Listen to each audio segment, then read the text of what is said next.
Mais uma vez, o Banco Central cortou a taxa Selic, a taxa básica de juros da economia brasileira. E toda vez que tem um novo corte é a mesma coisa, né, Lê? Exatamente. Sempre vem muita gente perguntando no chat o que a Verus vai fazer agora, se faz sentido deixar o dinheiro no Tesouro Selic, se é hora de migrar os investimentos para renda variável, né? E dessa vez a queda foi ainda mais forte, né? A meta da Selic atingiu o patamar mínimo histórico. De novo, né? De novo. Porque ela já vem atingindo o mínimo há algum tempo. Exatamente. E, na verdade, para ser justo, as pessoas também não estão surtando sozinhas na cabeça delas. Todo o mercado financeiro e a mídia especializada veiculam uma série de notícias que estimulam esse desespero um pouco, né? Emitindo mensagens alarmistas, você tem que fazer alguma coisa agora, etc. E por isso que a gente achou importante fazer um vídeo com um tom diferente, um tom no qual a gente acredita, mostrando que você não precisa se desesperar por conta dessa mudança. Eu sou o Felipe. Eu sou a Letícia. E no vídeo de hoje a gente vai passar por 3 pontos que a gente acha importantes nessa discussão. Primeiro, a queda da Selic não é novidade. Tá? Segundo, para quem é cliente aqui da Verius, a gente vem ajustando as carteiras gradualmente, então você não precisa se preocupar ou achar que precisa mudar alguma coisa porque a gente está fazendo esse trabalho internamente. E terceiro, o Tesouro Selic sempre vai ter o seu lugar garantido numa boa carteira de investimento. Vamos lá? Vamos lá!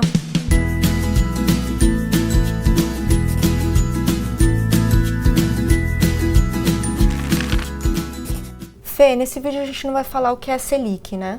A gente tem vários materiais explicando o que é, artigos no blog, vídeo, que a gente vai deixar tudo na descrição, para quem não está familiarizado ainda com o que é a taxa Selic. Mas explica esse primeiro ponto pra gente, né? Você disse que a queda da Selic não é novidade, mas eu sempre ouvi dizer que o Brasil é o país da renda fixa, que a gente sempre teve o maior patamar de juros do mundo. Então, como que a gente pode ter certeza que essa mudança não é novidade?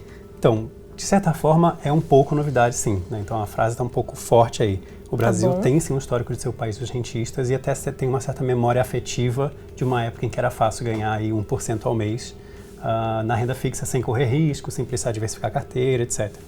Mas isso, a gente precisa lembrar que era num cenário de inflação alta, que é o nosso histórico de longo prazo no Brasil, até de hiperinflação. Né? Sim. Em 2012, a gente teve uma fase em que os juros caíram um pouco na canetada, a gente fala, né, porque a Dilma obrigou os bancos públicos a reduzirem a taxa de juros praticada, enfim, no mercado. Isso não estava dentro de um contexto econômico estrutural que permitisse essa taxa de juros, então não foi sustentável, acabou tendo um repique.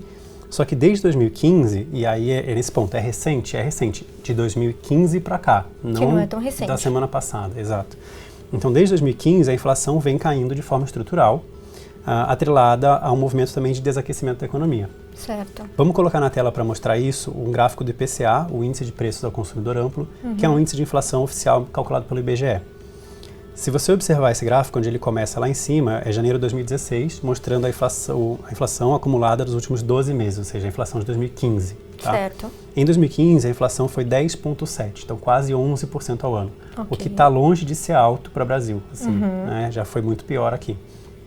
Em 2016, no ano seguinte, já caiu de 11 quase para 6,3%, então já é uma queda bastante acentuada. No ano seguinte, 2017, foi para apenas 2,95%, e em 2018 ficou em 3,75%, subiu um pouquinho. Né? Apesar dessa leve retomada aí, esses ainda são os menores patamares da história do nosso país. Exatamente. E como a inflação está controlada e a atividade econômica está abaixo do esperado, o Banco Central segue cortando juros para tentar acelerar a economia. Sim, essa prática é para acabar facilitando, né, a retomada do crédito, porque você tem um crédito mais barato, então você reaquece a economia. Sim, fica mais fácil de financiar, os empresários investirem, as pessoas consumirem, etc. E se a gente comparar esse primeiro gráfico com um gráfico da meta da Selic, que é essa linha cinza que eu estou acrescentando agora, a gente vai ver que a queda da Selic sempre acontece um pouco depois da inflação cair, como se fosse uma resposta do Banco Central, e é porque é uma resposta. Principalmente se você parar para pensar que o IPCA mede a inflação acumulada dos 12 meses que passaram, e a meta da Selic é a meta nova que foi definida naquela data.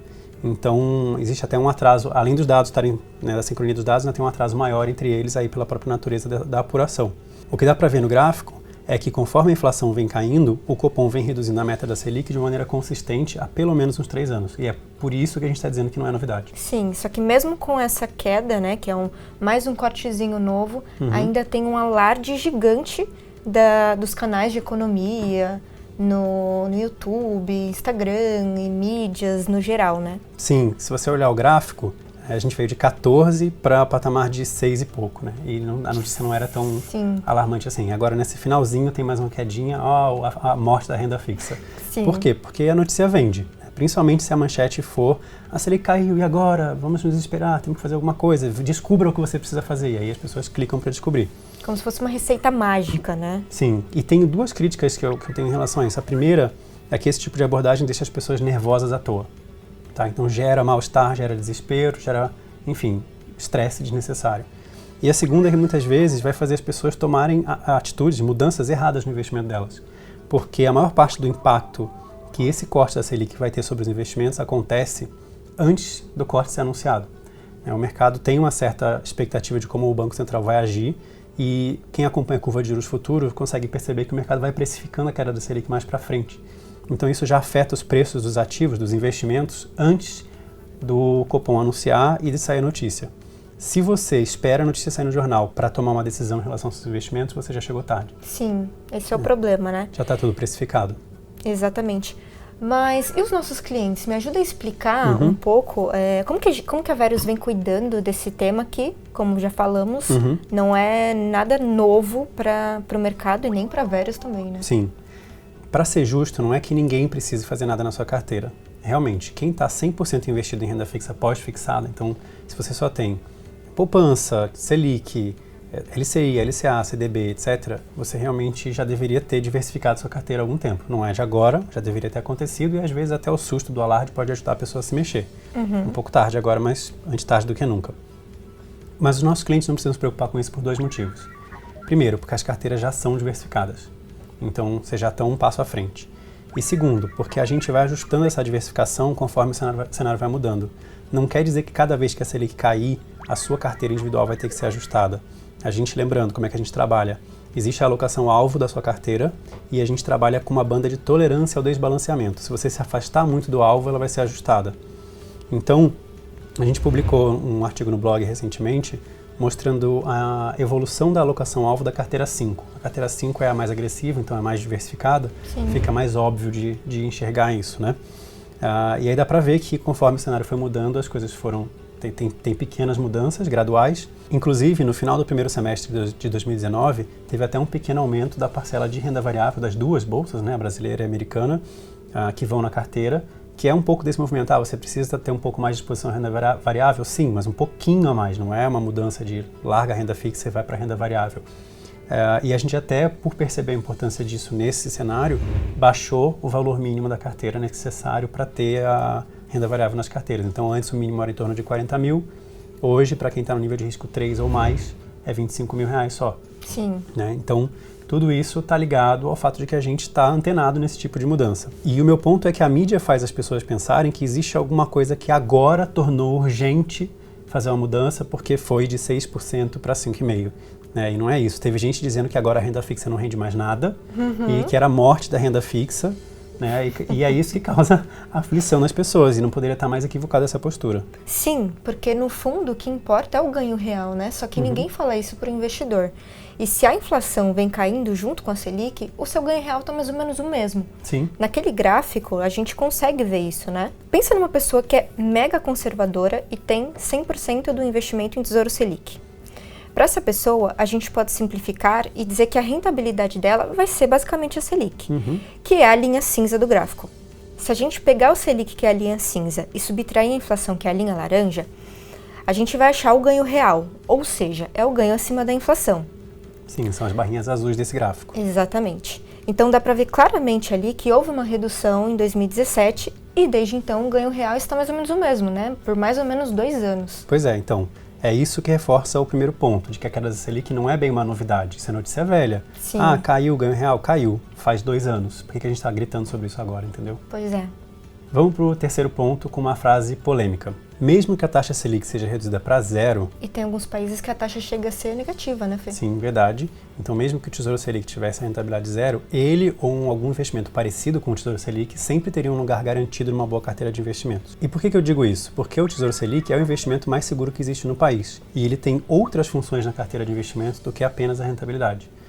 Uma das funções importantes que ele desempenha é de reduzir a volatilidade do portfólio como um todo. Ou seja, ele reduz o grau de incerteza do resultado e ajuda você a não correr mais risco do que você deveria.